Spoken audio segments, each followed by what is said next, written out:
a través de un partido político, pues no podemos apoyarlo porque los partidos políticos no tienen credibilidad y tienen compromisos. Estudiamos y encontramos la opción de lo que se llama grupos significativos ciudadanos, que no es otra cosa que la consolidación y representación de unos ciudadanos en donde se deben cumplir 3 ciclos para poder llegar a cumplir el objetivo de tener personería jurídica. El primer ciclo es inscribirse a tiempo en la registraduría, como el estudiante que se va a inscribir en la universidad para estudiar su carrera profesional, y tiene que ser en los términos y tiempos que establece la registraduría. Nosotros nos inscribimos el 19 de septiembre. Luego viene presentar el examen de admisión. El examen de admisión, ¿en qué consiste? En presentar a evaluación de la registraduría firmas válidas, validadas por la registraduría, como con 14 criterios de evaluación. Nosotros gestionamos 110,000 firmas en todo el país. Muchos de ustedes, los que están aquí presentes, nos ayudaron, nos colaboraron y hacen parte de esas 110,000 firmas. De esas 110,000, con 50,000 eran suficientes para quedar validados y con aval de la registraduría. Fuimos aceptados el 14 de diciembre a través de una resolución del CNE, y por eso estamos ya inscritos con 15 partidos y movimientos significativos también para las elecciones del 8 de marzo del 2026 al Senado de la República. Paralelo a las firmas y como requisito único para poder ser inscrito, hay que pagar una póliza de garantía de seriedad de la candidatura. Esa póliza nos costó 210 millones de pesos, los cuales no los devuelven así seamos exitosos o no. La única manera de poder tener derecho a una reposición de votos es si se obtiene el 50% del umbral. Y la otra forma exitosa, que es donde queremos llegar, es tener el umbral, que el umbral es el 3% de la votación válida que resulte para el Senado de la República. En el periodo anterior, esos votos fueron 16.400.000, que son más o menos 500.000 votos, el 3%. Nosotros estimamos que esta vez pues va a haber más votación, porque seguramente los que han sido indiferentes van a tomar conciencia que hay que votar. Y es donde esperamos que de esos 3.600.000 votos adicionales versus la elección anterior, un porcentaje esté apoyando a Colombia Segura y Próspera. Nuestro grupo significativo ciudadano se llama Colombia Segura y Próspera, y estamos ya inscritos para el 8 de marzo a las elecciones del Senado. Ya hemos cumplido 2 ciclos, inscripción y validación. Estamos admitidos en la contienda. Nos queda graduarnos, y para podernos graduar tendremos que contar con el apoyo de ustedes y de todos los colombianos que crean en este proyecto para obtener los 600.000 votos mínimos, que creo con esto podríamos tener una personería jurídica, podríamos constituirnos en un nuevo partido político en donde a las personas que nos acompañen y que les guste participar en política, no hacer politiquería y trabajar en bien de la comunidad, serán bienvenidos y tendrán el aval de nuestro partido para participar en elecciones regionales como concejales, diputados, alcaldes, gobernadores.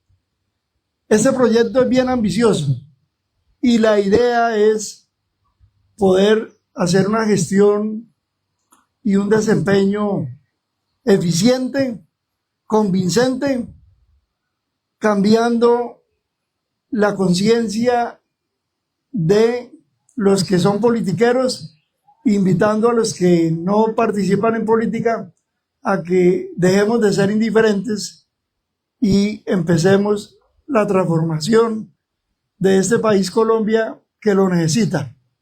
Si somos exitosos podremos lograr los objetivos y los objetivos son simples: estabilizar la industria del petróleo, reducir los precios de los combustibles y generar recursos que nos permitan poder tener soberanía energética. Hay que hacer otras cosas adicionales, como es volver a que las regalías no estén centralizadas. Hoy en día las regalías están centralizadas y es difícil que lleguen a donde tienen que llegar, que es a las regiones de donde se explotan los hidrocarburos. ¿Cómo nosotros podemos reactivar la industria? Hay 3 vías. La primera es reactivar pozos marginales. Los pozos marginales en Colombia son más de 7.500 pozos. Y un pozo marginal es aquel que produce menos de 100 barriles por día. Y están listos para ponerle la cruz, para ser abandonados. Entonces, ese es uno de nuestros propósitos. Si cada intervención de un pozo tarda una semana y vamos a reactivar 2.000 pozos, entonces estaríamos necesitando ¿cuántas semanas? 2.000 semanas, ¿no? Son muchos años. Eso significa que se van a necesitar muchos taladros. Creería yo que estamos hablando de alrededor de unos 200 taladros para implementar este proceso. Y por cada 50.000 barriles de petróleo que se produzcan adicionales, podríamos estar pensando en reducir el precio de la gasolina en 1.000 pesos. El gobierno nacional ha salido a decir el 15 de enero que la deuda que tenía el Fondo de Estabilización de los Precios del Combustible ya la pagó el gobierno.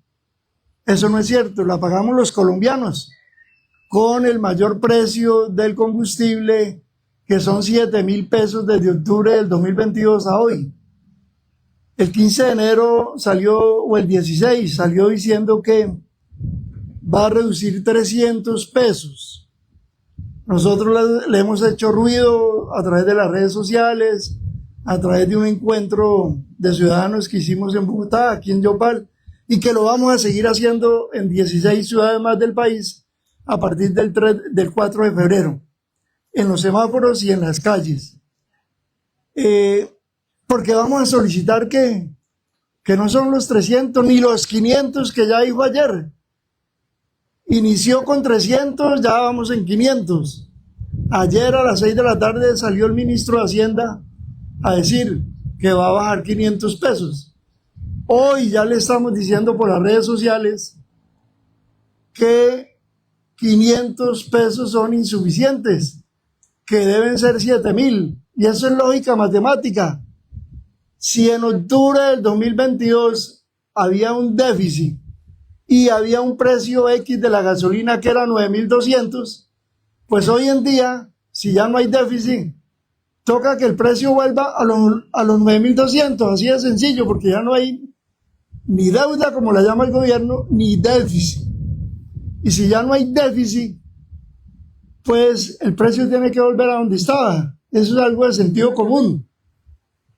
Y es lo que queremos que la comunidad sepa.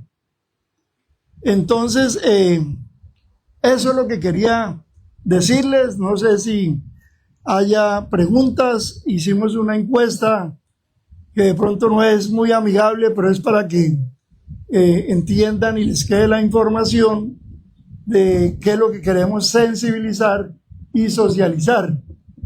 Y abro aquí un espacio para que las personas que quieran hacer alguna pregunta antes de que nos movemos más o hacer un comentario son bienvenidos. Muchas gracias.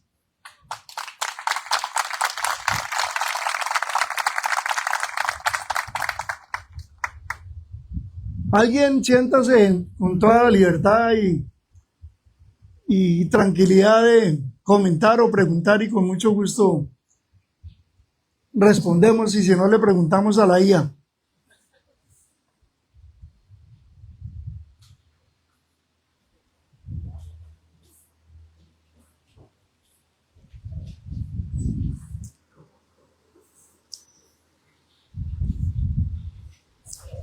Bueno, buenas tardes para todos.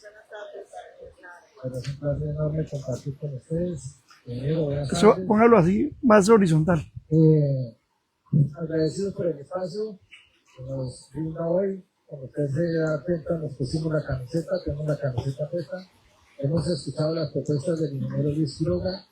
Mi nombre es Roberto Pérez, representamos el gremio de trabajadores de la industria de los hidrocarburos, y pues aquí, frente a este hecho político, estamos interesados en la propuesta. La mayoría de los trabajadores siempre ha visto el enfoque que trae el gobierno nacional con las no ampliaciones de las licencias ambientales, y claro, pues esto ha sido como una problemática para el gremio de trabajadores y los empresarios de la industria petrolera. Queremos agradecer que el ingeniero trae una propuesta con un enfoque de desarrollo sostenido para la industria, y pues tenemos una fórmula de oportunidades nuevamente para el gremio, para la clase obrera, para los empresarios, los proveedores de bienes y servicios, para los territorios, el tema de los recursos que vienen para los sectores de las regiones, el tema acerca sobre lo que afirmaba sobre la autonomía territorial, y pues esto nos puede estar brindando mejores opciones económicas para la región. Agradecemos al ingeniero Luis porque se tomó el tiempo necesario para explicarnos que estaba haciendo un trabajo bastante importante, como es el de la recolección de firmas para construir un grupo significativo, Colombia próspera y segura y próspera. Ingeniero, yo quiero felicitarlo porque por lo menos esto le va a alegrar el corazón a muchos casanareños, y no solo casanareños, sino a nivel nacional, muchas personas que viven de la industria petrolera, que se han formado en la industria petrolera, y no solo a ellos, sino también a los ciudadanos que reciben por los programas de beneficio de las comunidades, inversiones directas de la industria, por impuestos, obras por impuestos, etc. Y el hecho de que usted retome y participe para que se puedan generar nuevas licencias, para que los territorios se puedan desarrollar con más bloques que a los bloques existentes que usted llama campos marginales, pues también es otra propuesta muy importante, porque realmente, como usted lo explica, dinamiza la economía y nos permite dar un paso más, y sobre todo a la clase obrera, como le digo, a los proveedores locales y todos los que dependemos de la industria. Frente a los OCAT, que se regresen los recursos de regalías, pues queremos felicitarlo porque sería una excelente gestión que usted haga desde su gobierno, desde el Senado de la República.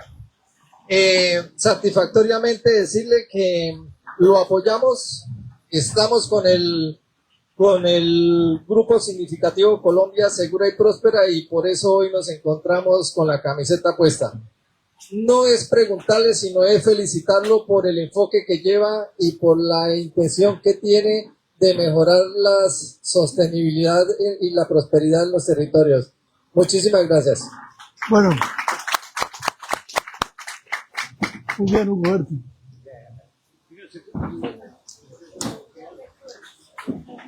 Bueno, ¿alguien más tiene preguntas?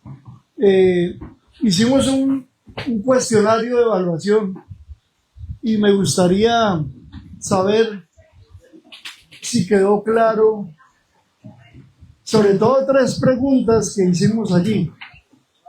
La primera es si tienen claro qué es el Fondo de Estabilización de los Precios del Combustible. Me gustaría que alguna persona, de una manera libre y espontánea, nos diga qué entiende por esto. ¿Qué es el Fondo de Estabilización de los Precios del Combustible?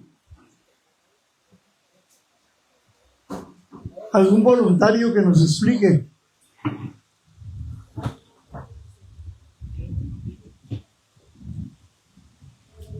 Gracias, ingeniero.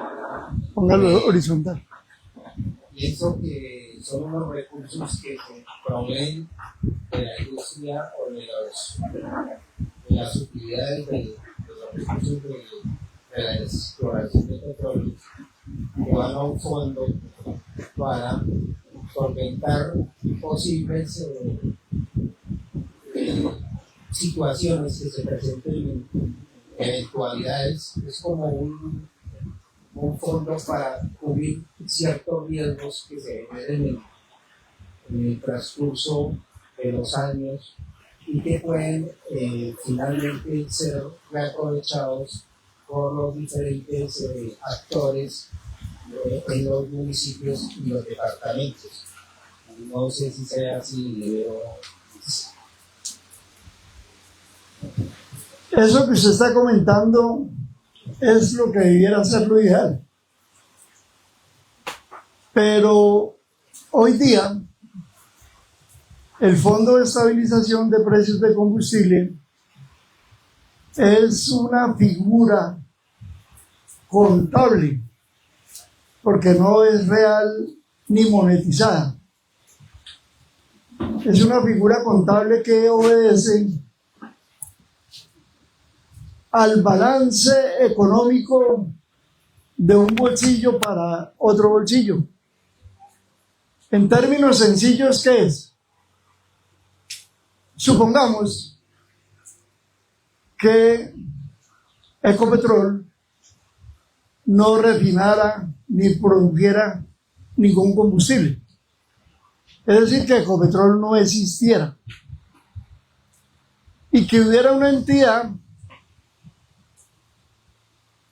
diferente a Ecopetrol que importara los combustibles, en este caso la gasolina y el diésel, porque no refinamos en el país. Al importarlo, se tiene que traer a precio de mercado internacional desde el lugar de origen donde se produzca. Entonces tendría 2 componentes el costo. El costo de compra en el sitio de origen y el costo del transporte hasta el puerto, y luego el costo del transporte de puerto hasta las estaciones de servicio que finalmente lo entregan al consumidor.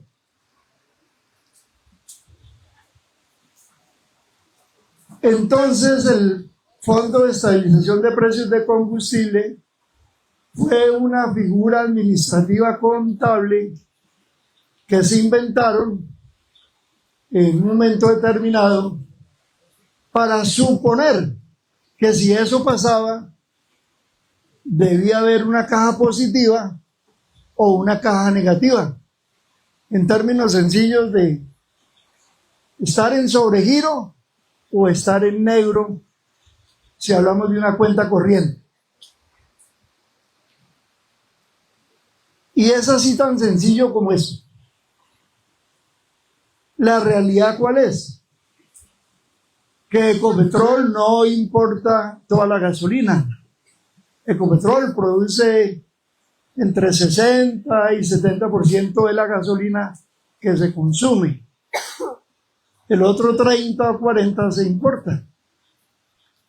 Los gobiernos nacionales previos al actual le habían venido dando un manejo contable al tema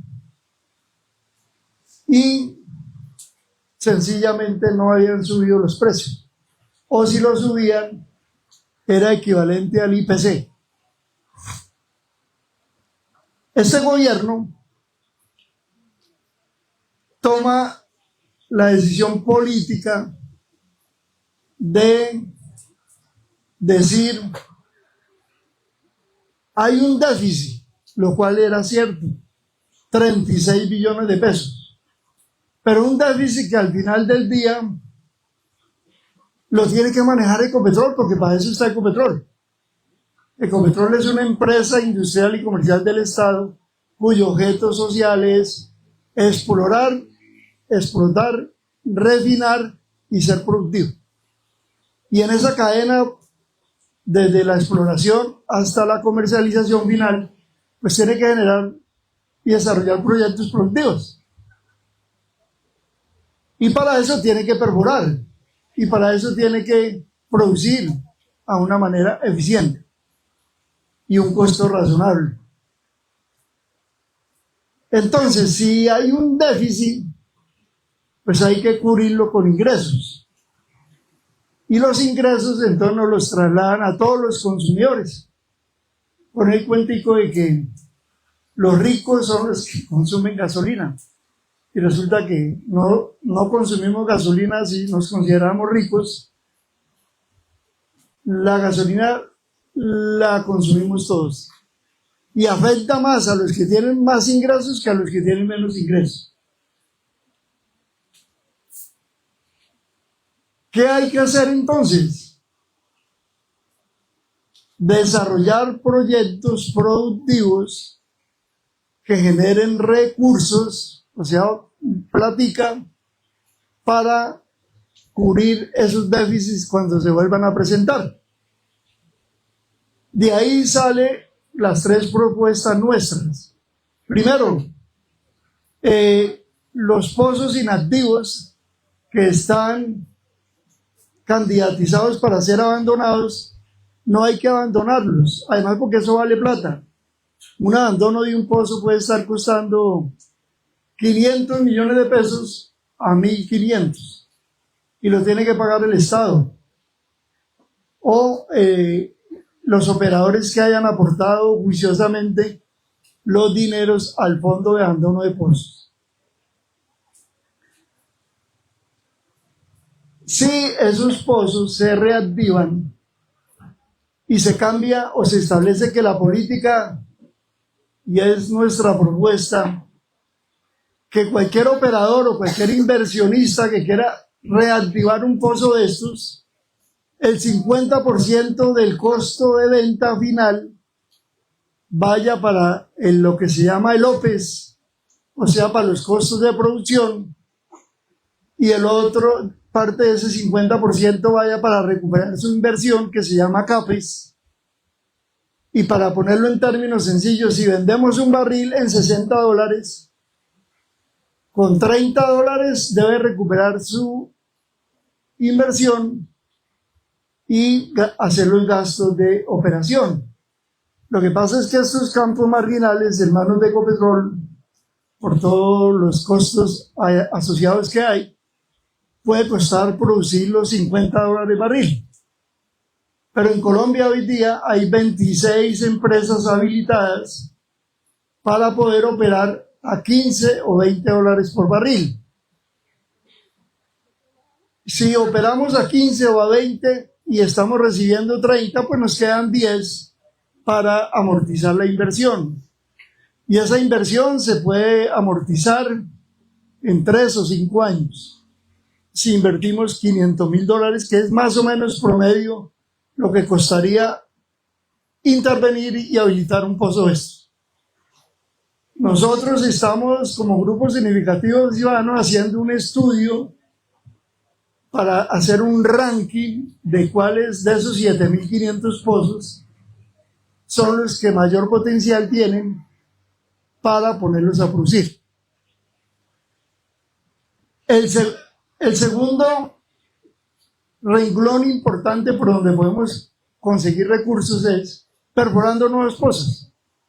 Hoy en día no hay contratos nuevos y las regalías que hay autorizadas son el 8%. Entonces, nuestro proyecto es hacerle una modificación a los contratos actuales que hay y sacar unos términos de referencia y un concurso público y abierto donde se le va a decir a los posibles oferentes: señores, ustedes quieren explorar esto, las reglas del juego son las siguientes: 8% de regalías, 17% de un X adicional que no va a ser regalía, no va para Ecopetrol, no va para la ANH, sino va para el Fondo de Estabilización de los Precios del Combustible. Si no sale ningún inversionista, ni extranjero ni colombiano, pues quien tiene que hacer eso es Ecopetrol, porque para eso fue creado Ecopetrol. Y no, eso no va a pérdida. ¿Con qué criterio hemos establecido que el working interest, que se llama esto, sea del 25%? Porque en Estados Unidos eso es un estándar. El working interest que hay en Estados Unidos es el 25%. Y el operador con el 75% tiene que ser eficiente, sostenible y ganar plata. En Estados Unidos hay muchos campos que se explotan aún y producen un barril o producen 0.5 barriles y pagan entre el dueño de la tierra, que es el dueño del subsuelo también, y los impuestos solo el 25%. Entonces, esa es una figura y un modelo que estamos proponiendo. Alguien dijo, pero si no hay inversionistas, ¿qué vamos a hacer? Bueno, tiene que hacer Ecopetrol, para eso es. ¿Esto qué significa? Que si Ecopetrol lo va a hacer, pues tenemos que tener técnicos en Ecopetrol que lo sepan hacer. Si queremos modificar el X y la regalía que hay hoy del 8 al 25, sencillamente hay que tener el presidente de la ANH y la junta directiva de la ANH y que hagan caso, ¿no? Porque si no hacen caso, pues tocará poner unos que hagan caso. No se requiere de un proyecto de ley, porque es que cuando hay proyectos que tienen inmerso un proyecto de ley, hay que someterlo a los 100 senadores y a los 280 representantes, y entonces ahí ya se complica el tema, porque si no hay un sentido común, pasa lo que ha venido sucediendo, que hay que tener mermelada para que lo aprueben. A mí alguna vez en este ejercicio y en esta correría encuentra uno que los votos que tienen los concejales y que tienen los líderes comunales valen en la costa entre 100 y 150.000 pesos. En el interior pueden estar hablando de 80, 100, algunos cobran 150. Y lo que les hemos dicho es que primero no tenemos ese presupuesto y segundo, eso es lo que queremos cambiar. Alguien alguna vez me dijo, pues no va a llegar. Le dije, bueno, pues si no llegamos, hicimos el intento. Y eso es lo que queremos cambiar. Pero para eso necesitamos lo más fácil que nos queda ahora, y es graduarnos, porque es que ya estamos matriculados. ya estamos inscritos, ya nadie nos puede decir que no. Sí, tenemos los votos. Pero si no los tenemos, por eso hablamos de nuestro eslogan. Nos jodemos, unidos o jodidos. ¿Sí? No se necesita un proyecto de ley para cambiarle una cláusula al contrato que lo firma la NH.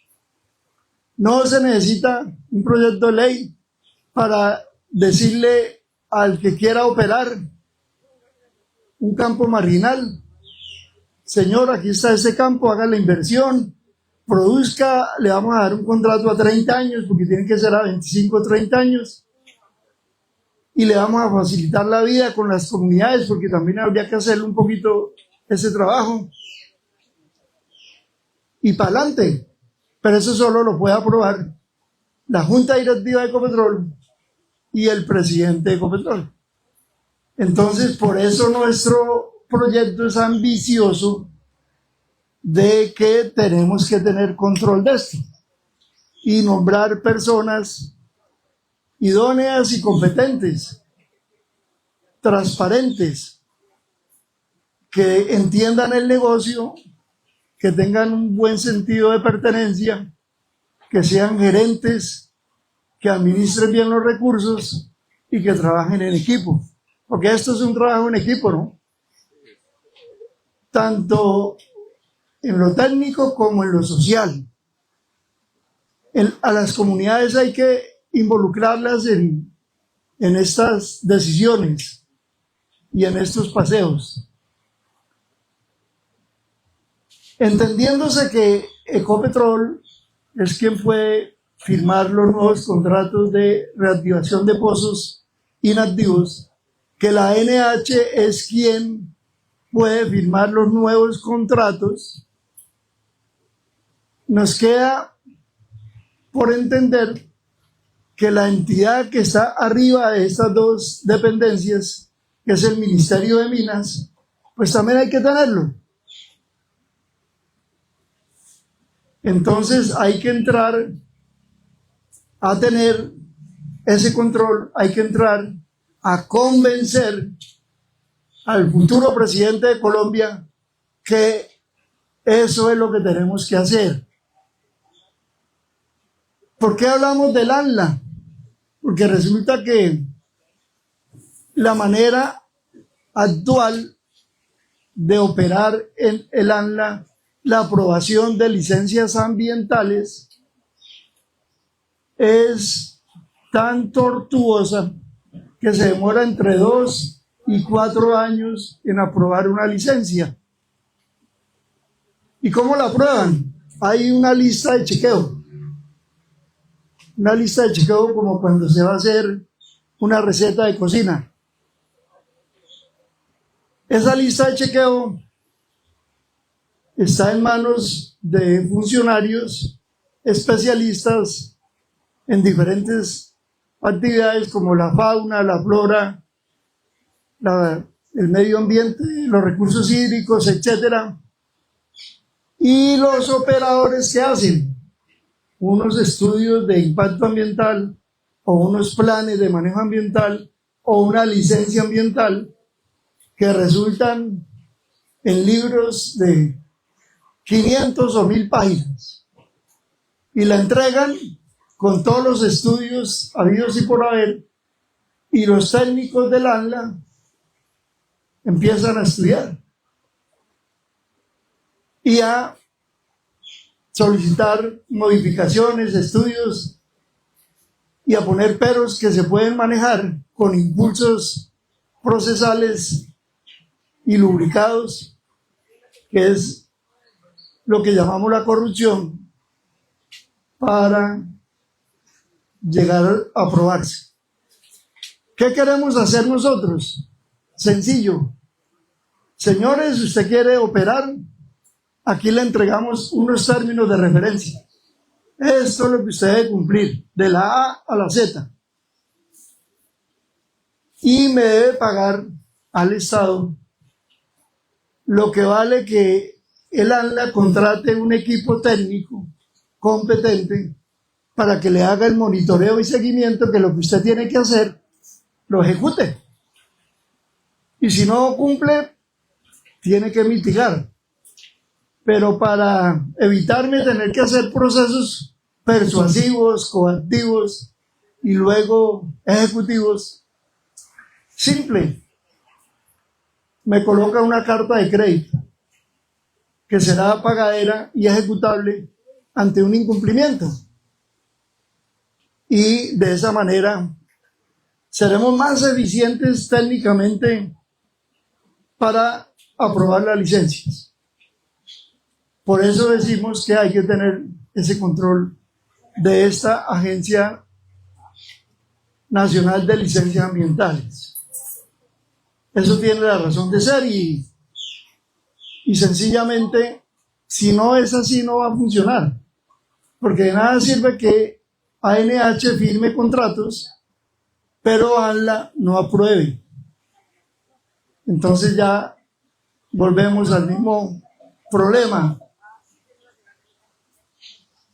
Si hay recursos, porque se reactivan pozos marginales, se firman nuevos contratos, si hay recursos adicionales,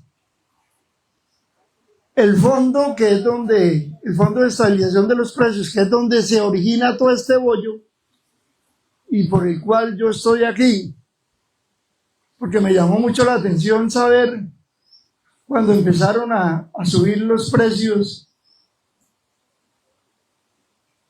y a empujarlo sin vaselina. Oiga, ¿y esto cómo es? ¿Es una ley? ¿Es una resolución? Y entonces uno encuentra que es una resolución. ¿Y quién la firma? El ministro de Minas. ¿Y por qué? Porque el presidente le dio la orden. Entonces, así como en derecho dicen que todo lo que se hace en un contrato hay que hacerlo para poder deshacerlo, es que encontramos que sí se puede devolver. Pero para poderse devolver, pues tiene uno que llegar a reemplazar a los que lo han firmado. Y entonces uno se pone a estudiar. ¿Y cómo hacemos? Y entonces encontramos que es fácil hacerlo a través de un grupo significativo de ciudadanos que llegando a donde vamos y logrando graduarse, lo podemos hacer. Les voy a compartir aquí algo que es infidente, pero ya es popular. Quien más me motivó a mí a hacer y tomar esta decisión, adivinen quién fue. Imagínense quién pudo haber sido. El pueblo. ¿Alguien dice otra opción? La nieta, un hijo, un familiar.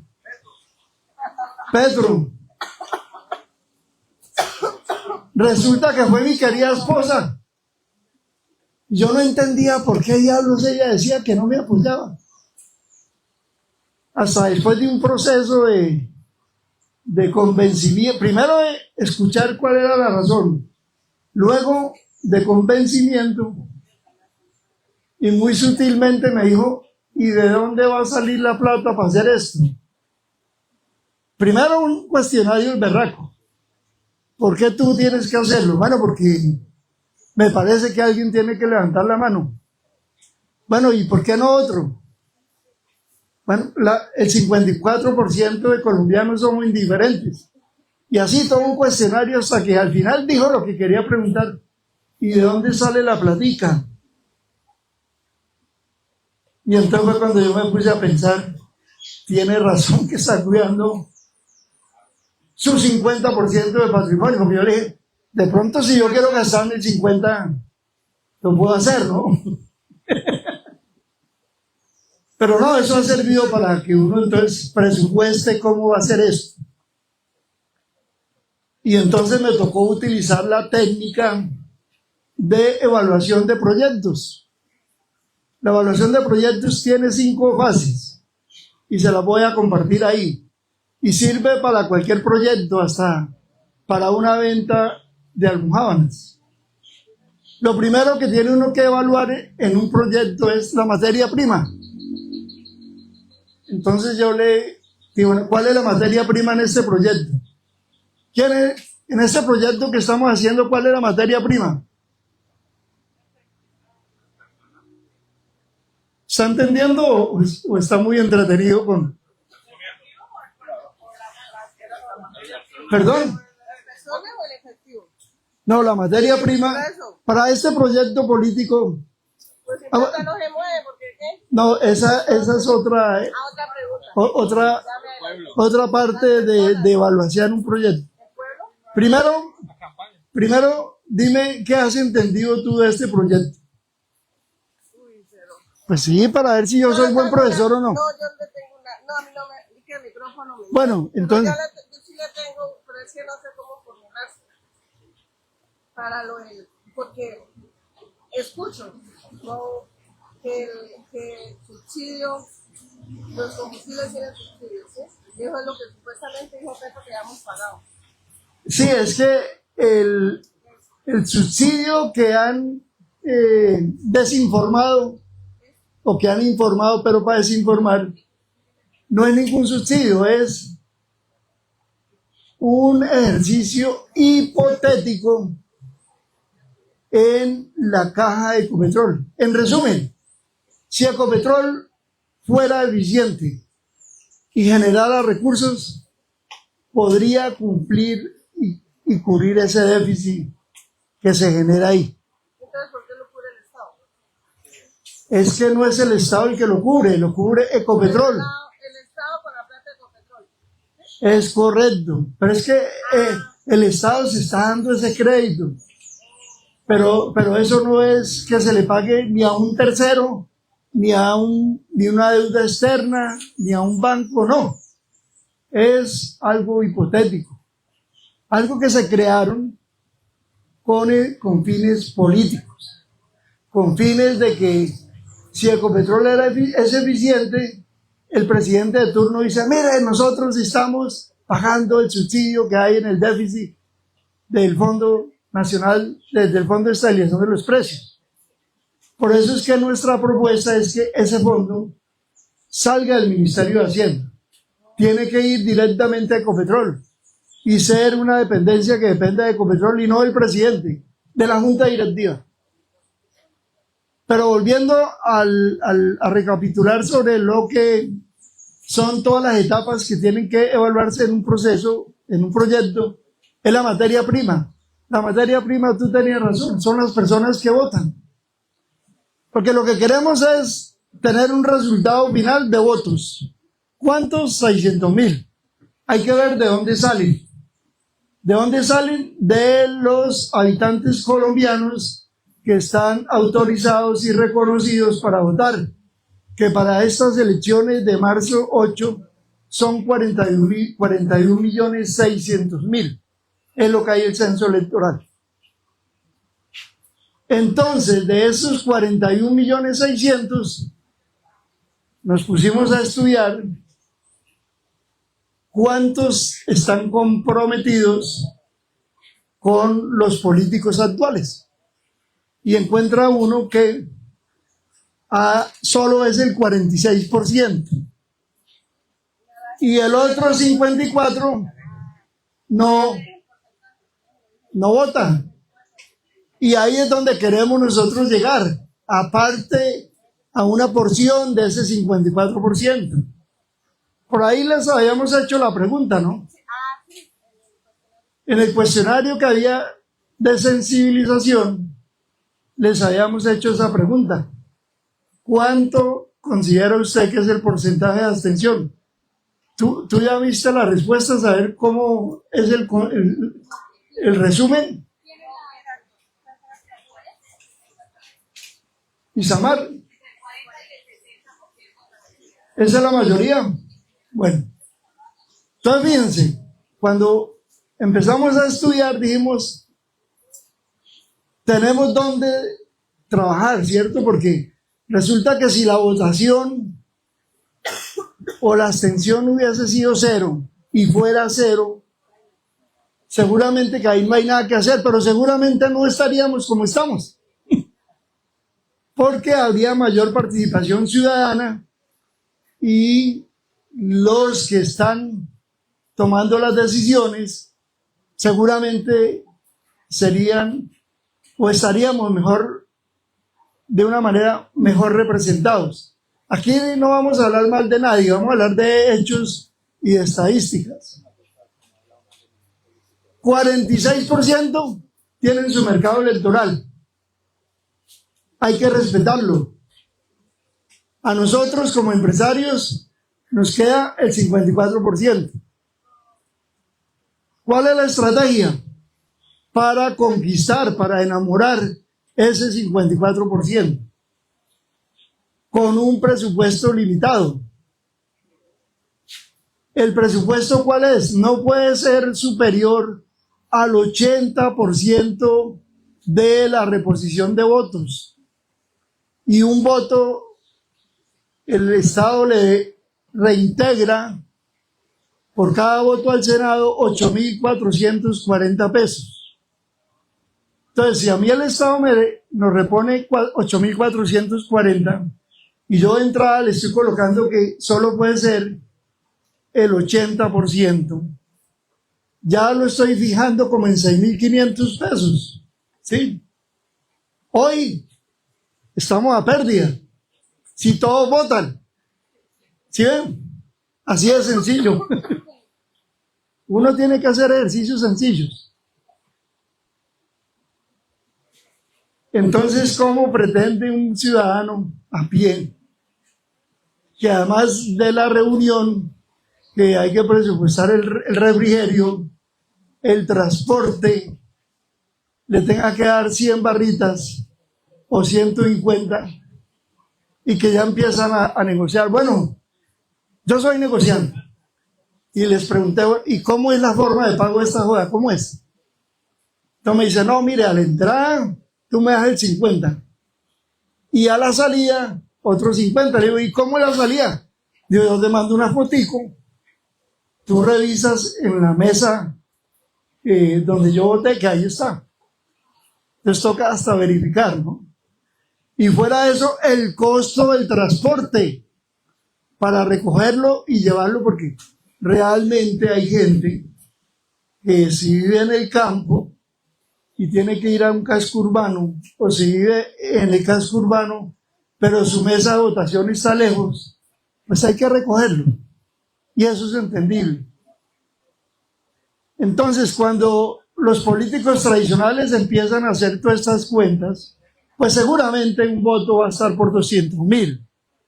Y si le reponen 8.000 y eso, 8.440, si tiene un buen contador, porque ahí la contabilidad no es la tradicional.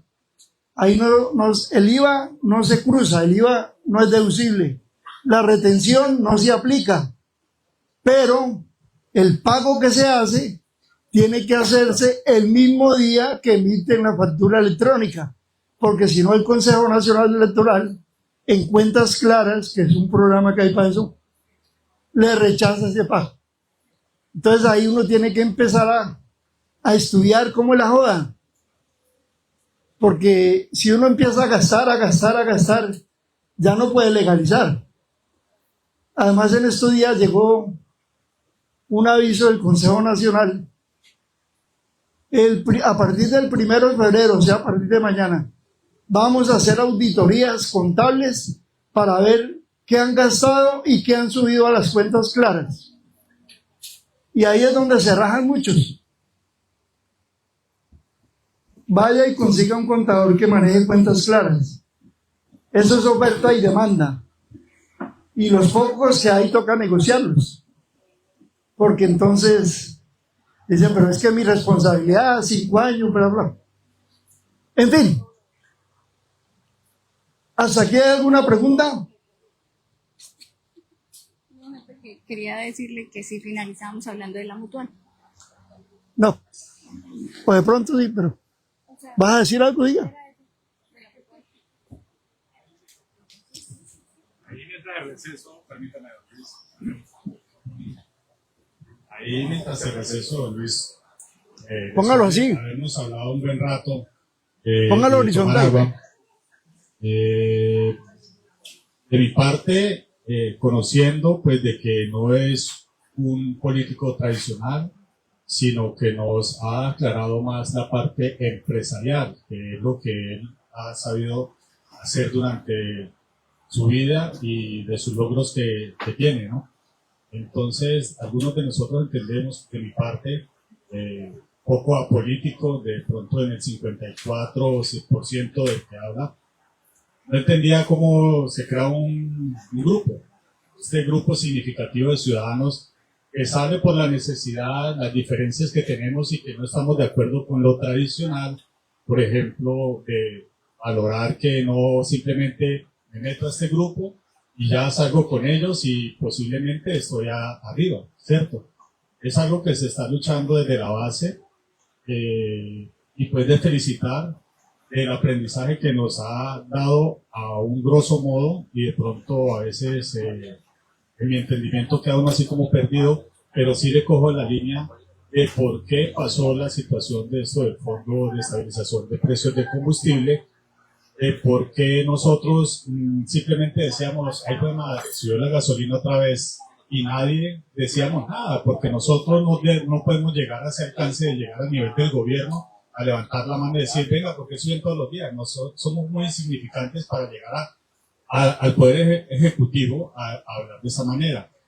Ya hubo una situación, una manifestación, y por las redes se está haciendo, pues ha sido muy positivo, y pues seguir como el cuento, la piedrita en el zapato molestando, para que esto sea algo que nos beneficie al bolsillo de todos los ciudadanos, porque combustible necesitamos para todo, para la maquinaria, para los productos que tenemos en casa, de pronto en el agro, para movilizarnos, ya sea lo más básico que es la moto, porque ahora con los aparatos electrónicos, pues también vemos que un aparato electrónico está incrementando unos 30.000, 40.000 pesos del recibo de la energía. Pues ya lo he visto de ese modo. Y pues, si no me quitan por el combustible, me quitan por la energía. Entonces, pues bueno, la vaina de que ese rebaja, ojalá Dios quiera esa rebaja en el combustible, sea un número de 4 cifras. De ahí en adelante, todo muy positivo. Y pues, de mi parte agradezco por esta enseñanza el día de hoy. Seguiremos laborando y trabajando para esta lucha. Algo queda. Lo importante es dar el paso, tirar la piedra o lo que sea y no quedarnos quietos. Gracias. Vale. Bueno, entonces para cerrar el tema de cómo se evalúa el proyecto, la materia prima ya la tenemos claro, 46% mercado comprometido, 54% por enamorar. Viene en la segunda etapa que debe uno analizar en un proyecto, es cómo se prepara la comida, cómo se hace política, es el know-how.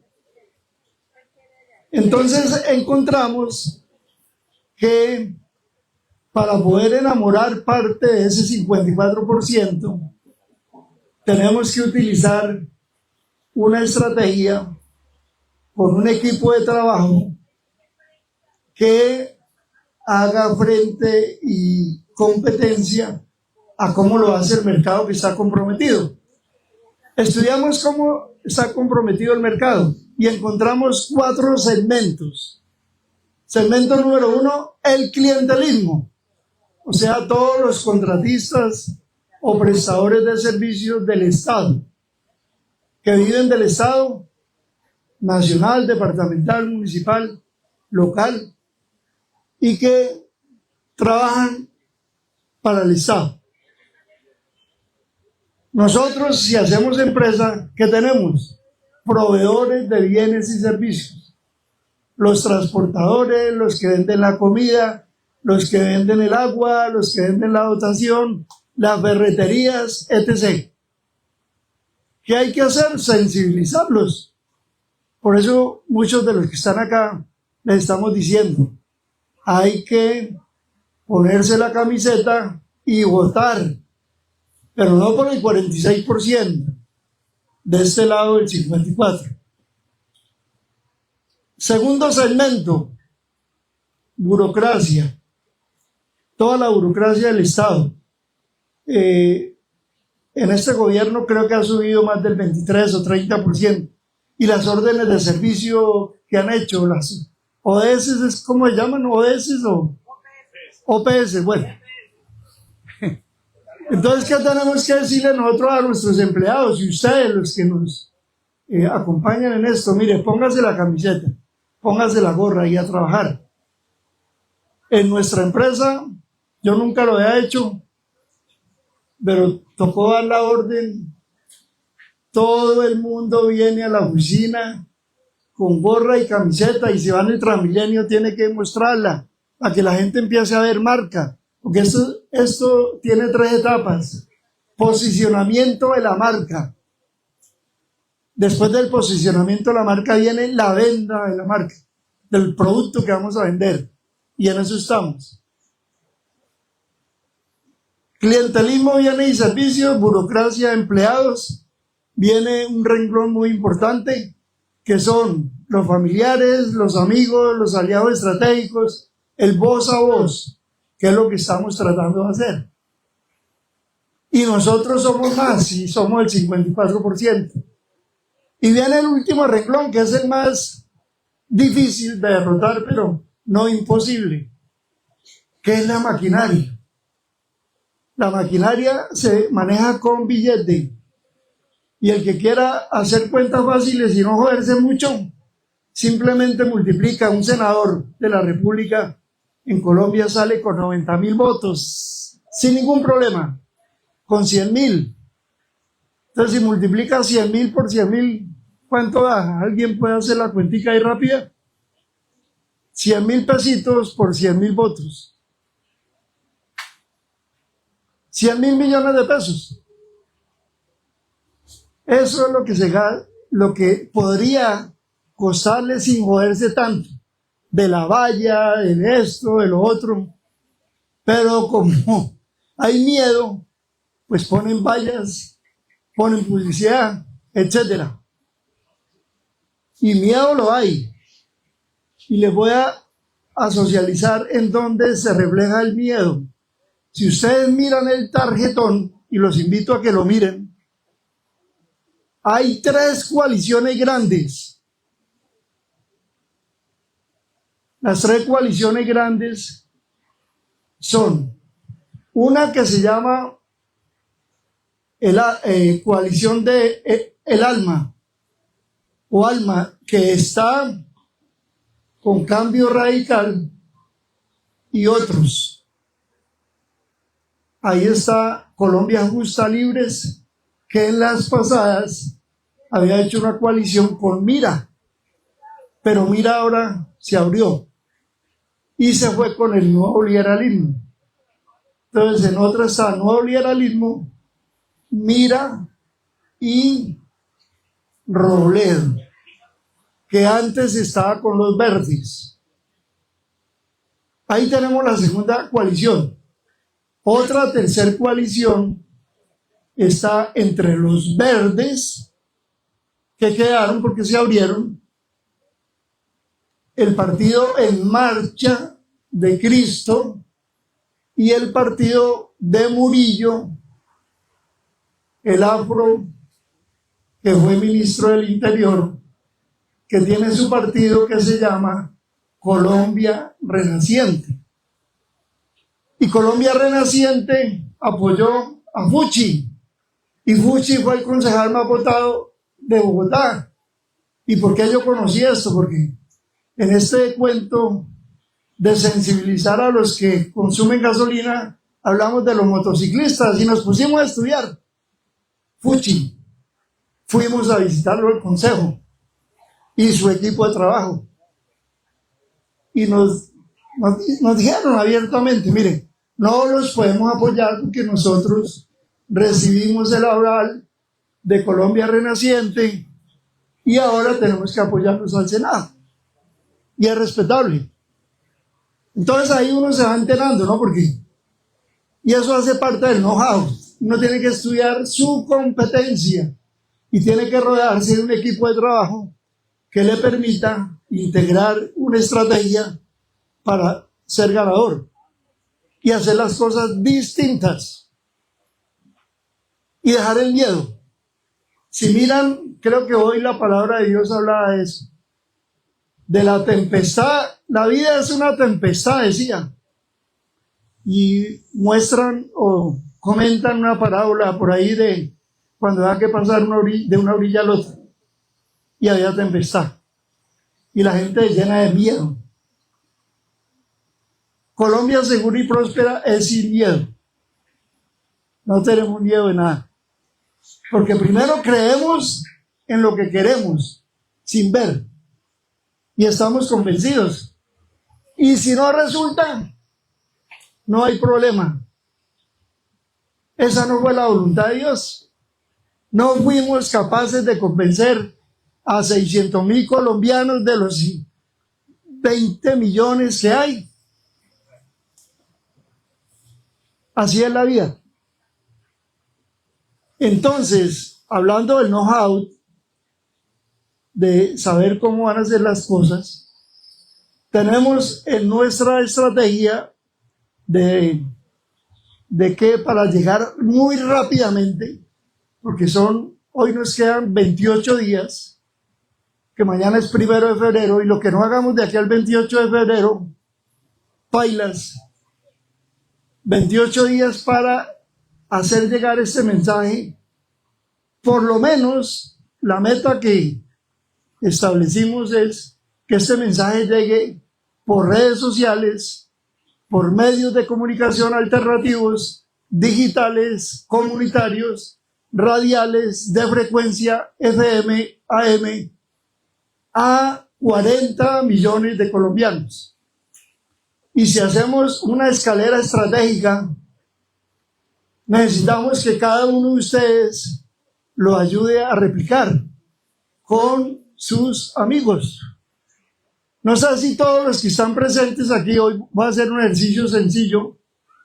Ya conocieron un video que hicimos hoy en la estación de servicio al lado de Unicentro. Isamar o Edith, ¿tienen la lista de las personas que hay acá?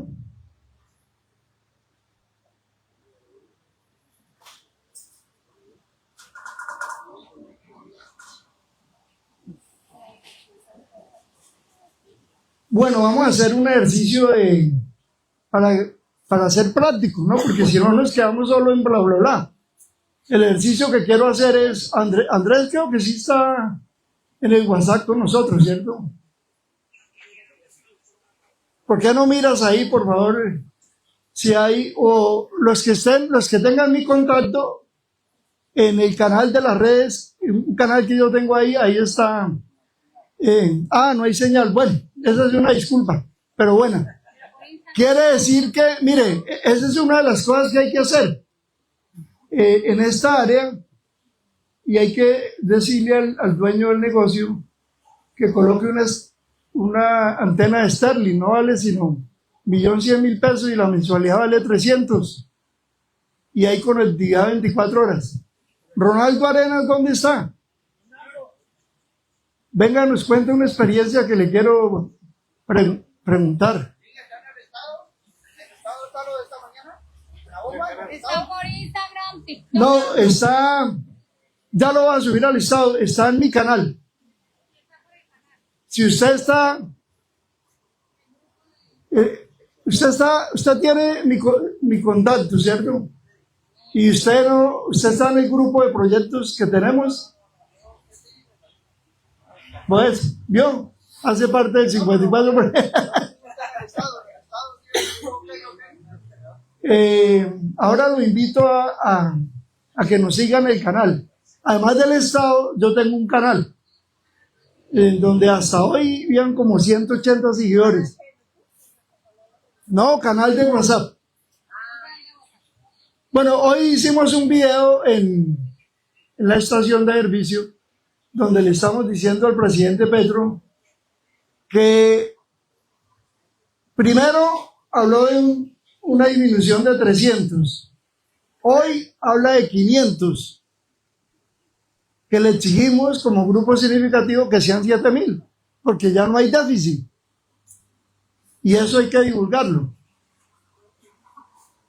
Para cerrarle la historia de evaluación del proyecto, materia prima, conocimiento. Entonces, en ese conocimiento nos tomamos la tarea de evaluar cuál es la competencia que tenemos que ganarle el partido. Son otros 15. Encontramos que hay 3 coaliciones. De las 3 coaliciones, y nosotros vamos 4, quedan 12. De esos 12, hay 5 grupos significativos de ciudadanos más. Uno, el que está avalado por FICO en Antioquia. Otro, el que está avalado por Oviedo en Bogotá. Otro, que es un movimiento político donde quedaron todos los de la izquierda y parte de los comunes. El otro, el de Caicedo de Fuerza Ciudadana. Y el otro, unas mujeres patriotas que no las conocemos mucho. Y nosotros, ahí vamos 5 más 3 son 8.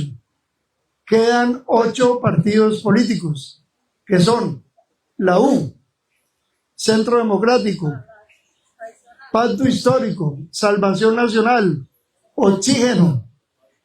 Faltan 3.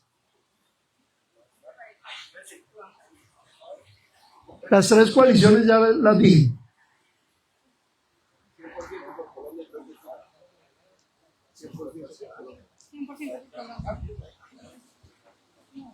Los partidos tradicionales son el liberal, el conservador, la U, Centro Democrático, Cambio Radical ya hizo coalición, el Pacto Histórico van 6, las otras 2 coaliciones son 8, los 6 movimientos significativos ciudadanos somos 14, el otro es Oxígeno que salió y Salvación Nacional. Esos son los 16. La cifra repartidora del año de las elecciones pasadas fue de 150.000 votos. Por eso nosotros tomamos la decisión de irnos por ese camino, de ser independientes, porque muy seguramente si fuéramos con un partido y con 100.000 votos, se llegaría al Senado. Pero es que esa no es la intención, porque uno no puede vender el alma. Y si uno va avalado por un partido, está vendiendo el alma porque tiene que pensar como piensa el partido. Y si uno no piensa igual, pues es mejor no optar por eso. Por eso nos fuimos por esta línea. El tercer punto, aparte ya hablamos del know-how, que es estudiar todo esto y saber cómo es, y entonces contratar un equipo de trabajo para esto. En esta estrategia, ¿qué tenemos contratado? Radiocomunicadores de frecuencia en varios departamentos para que lleguen al campo donde llega solo radio. Entrevistas a la lata que van por medios digitales y por medios virtuales. Hoy en día, en Colombia, todos los periodistas y comunicadores sociales de la radio tradicional están migrando a la radio digital y virtual. Hacer una emisora digital no vale mucho. Con 15 millones de pesos se monta una emisora digital. Y hay que tener un comunicador social o un vergajo que sepa esto para que la manejen. Los medios de comunicación aprovechan este cuartico de hora para cobrar lo que no hacen en 4 años. En conclusión, entonces, el know-how está en eso. nosotros tenemos como 4 o 6 personas dedicadas a contenido. Otro equipo de trabajo directo de 3 que están haciendo filmaciones y videos. Un estratega político que está encargado de poner los mensajes adecuados, porque de pronto uno es muy taladrero todavía. Y también hay que poner entonces a alguien a que chequee, a ver cómo están moviendo las redes, porque uno puede tener una intención chévere, pero si no monitorea si la gente está haciendo la tarea,